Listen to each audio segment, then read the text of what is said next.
Hey guys. Alright. Welcome everyone. Dr. James Aranda speaks in an interview about the terrible incident that occurred a year ago because of a supermoon during which over 1 billion people around the world suffered violent mutations, transforming into terrible creatures when exposed to moonlight. Humanity was greatly shaken.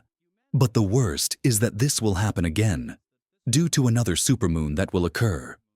The interviewer asks the doctor how this could have happened, but he does not answer. In simp says, everyone should avoid going out in the moonlight that day, and that everyone should have a survival plan. He also states they are working persistently on a solution and that they will survive this. We then meet Wesley Marshall, a former soldier and molecular biologist who is with his sister-in-law Lucy and his niece Emma. Lucy lost her husband during the last supermoon and is paying tribute to him at that moment. With the abrupt loss of her brother, Wesley will not accept anymore and is committed to protecting his sister-in-law and niece. He is working on barricading the entire house to ensure more safety when the monsters arise. Additionally, he spreads several traps around the house, electrifies the fence, and sets up an external monitoring system. His neighbors are all scared, and each rushes to prepare as best as they can for that terrible night. A neighbor of Lucy named Reagan knocks on the door to leave some candy for Emma. Before leaving, Lucy hands her some useful items for that night and asks her to take care. At that moment, Wesley goes to his oblivious neighbor named Cody and asks him to stop irresponsibly practicing target shooting since there are children on the street, and he has just shot one of his fuel cans. But Cody says he is just preparing for the hellish night they will face soon, where it will be every man for himself. Then Wesley informs Lucy that the house is all locked up and reminds her of the survival rules: do not open the door for anyone, do not make noise, and do not draw attention. He tells her not to hesitate to shoot if she needs to protect herself for Emma, no matter who it is. After that, Wesley says goodbye to his niece, explaining that he cannot stay with them, assuring her that nothing will enter there to hurt them in another part of the house. Wesley hesitates about having to go, but Lucy says the scientists need him, so he decides to go after all. Wesley then leaves, keeping the girls locked up in the house in the streets. A real commotion is taking place as people rush to get to safe places. In a press conference with scientists and millet leaders, Dr. James introduces the team that will work hard to find a solution to that evil, and Wesley is among them as an essential member. Dr. James states that the team has developed a serum they call Moner, capable of blocking the actions of the supermoon with human DNA, and that night will be essential to finding a definitive cure. He then concludes by wishing everyone good luck inside the facility's scientists and military personnel, direct volunteers to be test subjects, and test the serum's effectiveness by exposing them to moonlight that night in order to find an effective and definitive cure. If the serum works, one of the test subjects is Miles. The husband of scientist Amy. Miles is then bound with strong chains and locked in a massive cage. With the sun already hiding on the horizon, the population enters a countdown to the worst moment. Wesley and others from the team put on special suits to avoid mutation from the light of the supermoon and head to where the test subjects are. Besides Miles, the other 3 are a woman and 2 men. The place then enters a countdown for the total influence of the supermoon, and the scientists prepare. The woman who volunteered starts to panic, saying she has changed her mind and asking to leave. But it's too late for that. And soon, the roof of the testing shed opens, revealing an immense moon in the sky. The moment is tense, but none of the volunteers transform, appearing that the serum has been a success. The scientists become excited and prepare for the next step. Meanwhile, on Lucy Street, we see a shadow passing, quickly alerting Cody and Lucy, who is with her daughter. The lights in the houses begin to flicker, making the moment even more concerning. Lucy looks at the monitors but sees nothing unusual.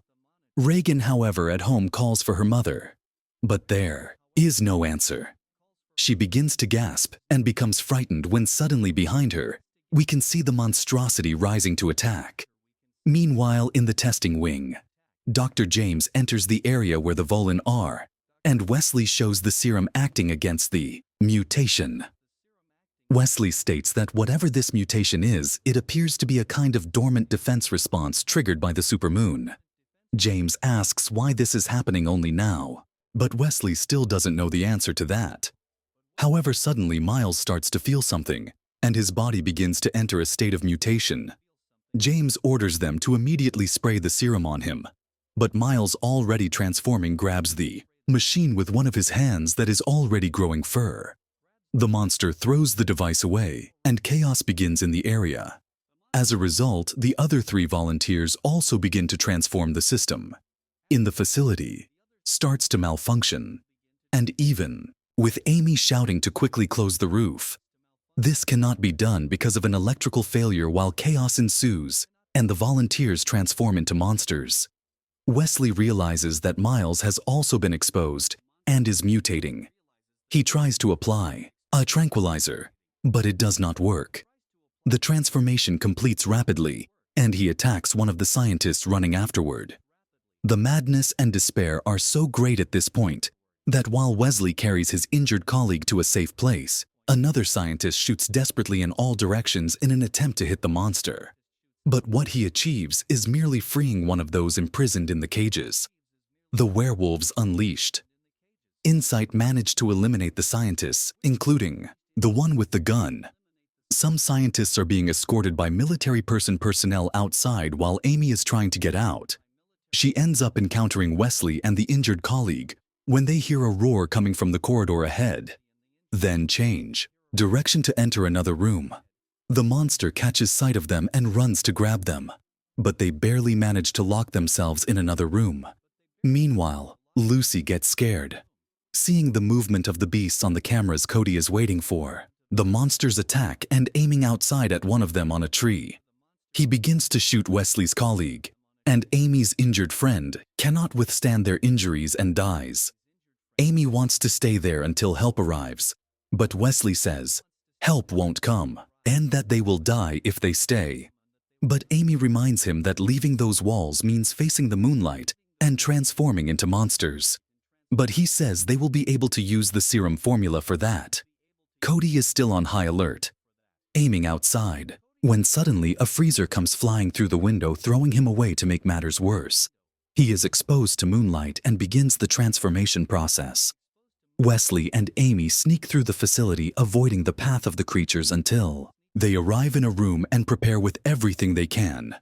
Knowing that the serum's effect lasts about an hour, Wesley sets a clock so he doesn't waste any time, and tells that if one of them transforms, the other must go on alone when they leave. They encounter Miles transformed, and Amy stops Wesley from shooting, firing first at a gas container to stun the beast. They manage to escape and get into a car driving away. Wesley's current goal is to get to Lucy's house. On the way, he calls to check if she is okay. Lucy tells what is happening, including that she saw one of the werewolves invade Cody's house. Then she hears someone calling her from outside. It's Reagan, who is screaming for help outside and covered with a tarp has not transformed. Lucy, in despair, wants to help, but knows it is a gigantic risk to take on the phone. Wesley shouts for her not to open the door for anyone trying to remind of the rules. Lucy, desperate seeing her neighbor so exposed, decides she will help her and, through the sound system of the camera, asks her to stay calm, that she will be right there.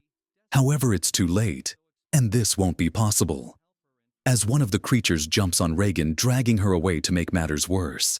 A bus advances in front of the car Wesley is in with Amy, and the collision is inevitable after failing to communicate with Wesley anymore. Lucy sees the brutality with which the werewolf devours her friend outside and dissolves into tears outside. The monstrosity lets out a terrifying roar and leaves Lucy and her daughter even more horrified. Wesley and Amy survive the collision, but need to hurry to get out of the car as everything is starting to catch fire, and an explosion will happen soon. With great effort, the two manage to escape the werewolf, which is Cody picks up Reagan's body and throws it against the electric fence of Lucy's house in an attempt to disable it. After telling Emma to stay in a safe place, Lucy sees that the werewolf Cody is near the electric fence and then activates a pepper spray to the creature's face, causing it to roar in pain. Wesley and Amy, now on foot, try to continue on their way as best they can without drawing the unwanted attention of the monsters. But ahead, they encounter a pack of werewolves vandalizing a car, and with no other alternative, they decide to try to sneak past unnoticed. They go slowly and cautiously, crouched behind the cars on the other side of the street. But at one point, one of the creatures begins to sniff their presence nearby with no alternatives. Wesley then pulls Amy under a car, hoping that their scent will blend with so many others on the street, and the monster will pass by without seeing them. The creature reaches where they were and starts breaking the windows of the car, trying to find something. But to their terror, the werewolf crouches beside them and scents the air however it leaves, as if it hadn't managed to identify that they are underneath the car. The werewolf Cody desperately tries to relieve the burning in his eyes, pouring all the water he can, and already recovered, lets out a terrifying howl, making Lucy more fearful, believing that the werewolf has indeed left Wesley and Amy get out from under the car and look around, seeing that apparently the monsters are gone. However, their clock begins to beep, indicating that an hour has passed and the effect of the serum will wear off. This also reveals that the werewolves are actually still around.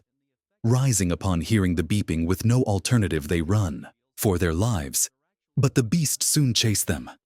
They see a supermarket gate closing and run to get inside. They see a boy who shows that he was the one who closed the gate and shouts for them to follow him further inside. They are surprised by nasty people who immobilize Amy with a blade.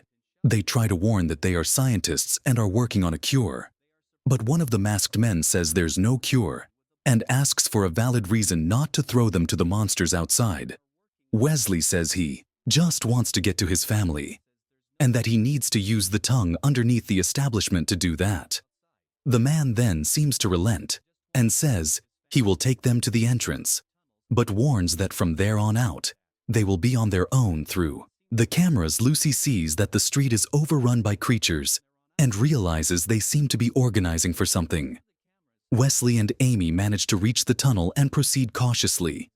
When they come across a locked gate, Wesley prepares to shoot and open it. However, before he can do this, one of the creatures jumps right behind them. Their only alternative now is to fight to avoid dying.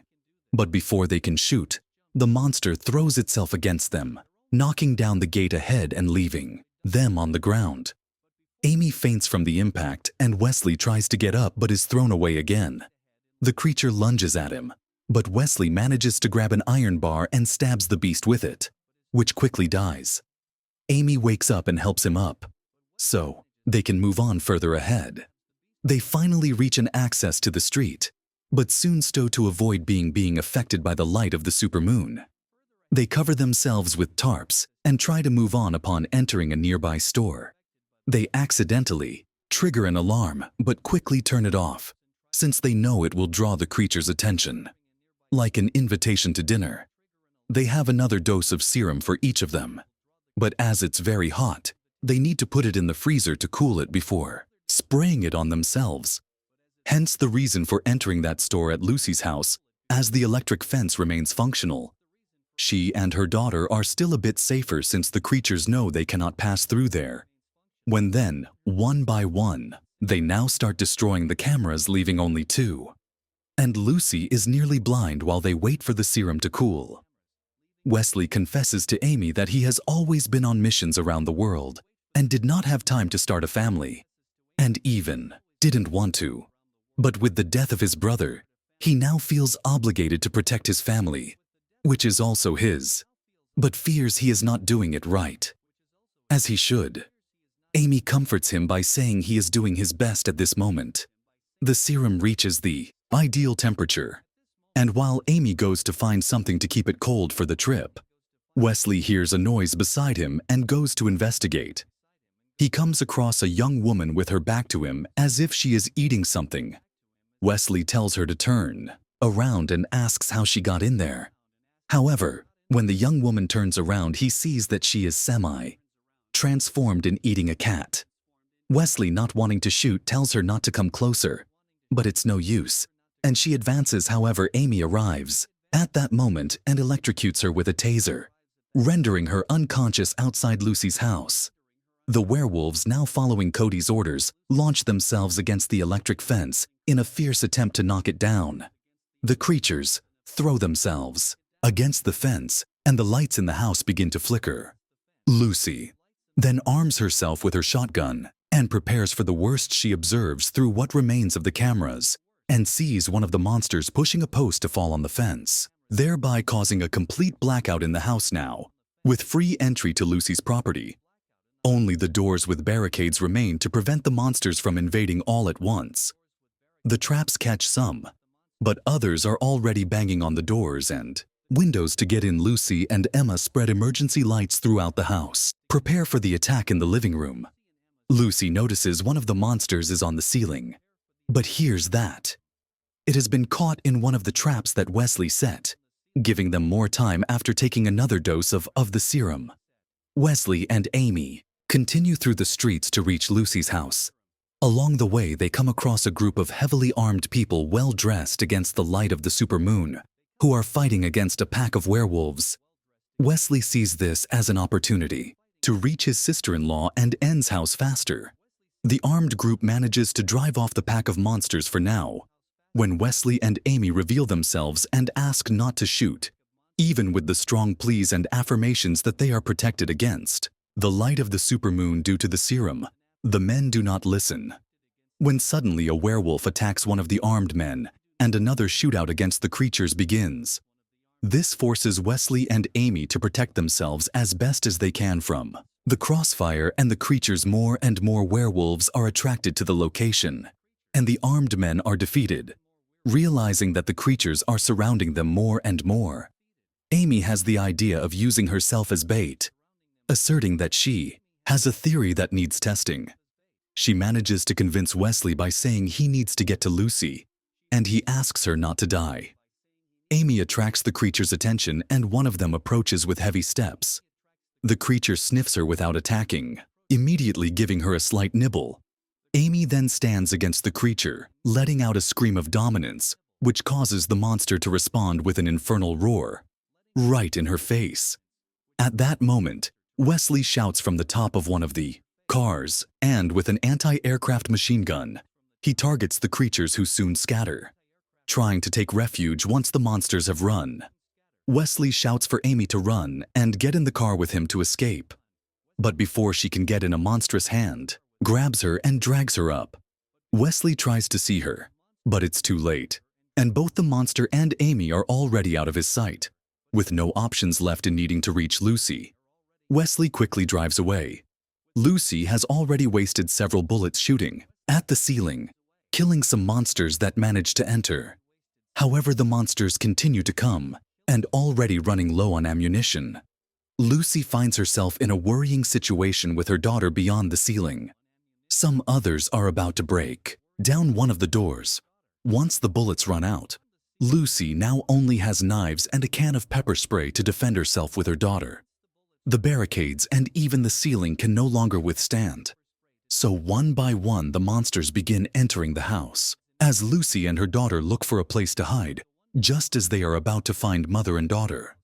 The sound of a horn outside resonates loud. It's Wesley who has arrived and is trying to draw the creature's attention. The monsters then gather in the middle of the street, and Wesley advances to run them over.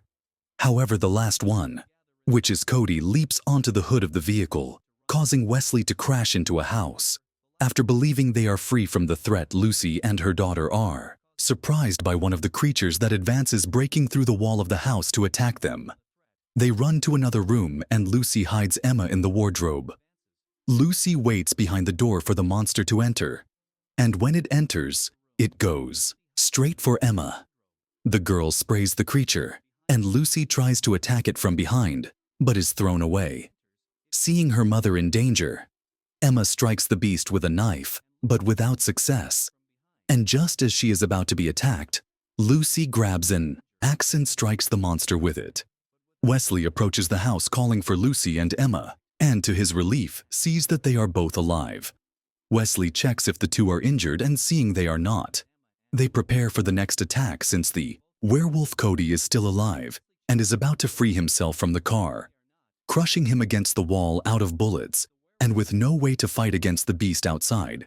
Wesley has one last desperate idea. He bids farewell to the two, encouraging Emma to always be strong and brave as she grows up, then gives Lucy a watch set for 15 minutes, which is the time left until dawn. He then goes outside, and having already lost the serum's effect, he also transforms into a werewolf to fight Cody on equal terms. The two beasts then begin the brutal combat. But soon Wesley gains the upper hand and defeats his opponent. Knowing that Wesley is now also one of the monsters, Lucy hurriedly hides Emma in a safer place. She then hears the heavy steps of werewolf Wesley approaching. When she finds one last shotgun shell lying on the floor, Lucy loads her weapon, and before the beast can enter, she pleads for Wesley within the monster to hear her and not harm them. However, he enters and approaches. But Lucy grabs a family photo, trying to bring back Wesley's reason. The creature does not attack, but soon rises and lets out a loud roar, causing Lucy to fall. She prepares to shoot when her watch beeps, signaling that the sun is already rising. Then, as a last desperate measure, she shoots at the window to let sunlight in. The sun shines brightly outside, and Wesley manages to return to normal before causing any tragedy to his family.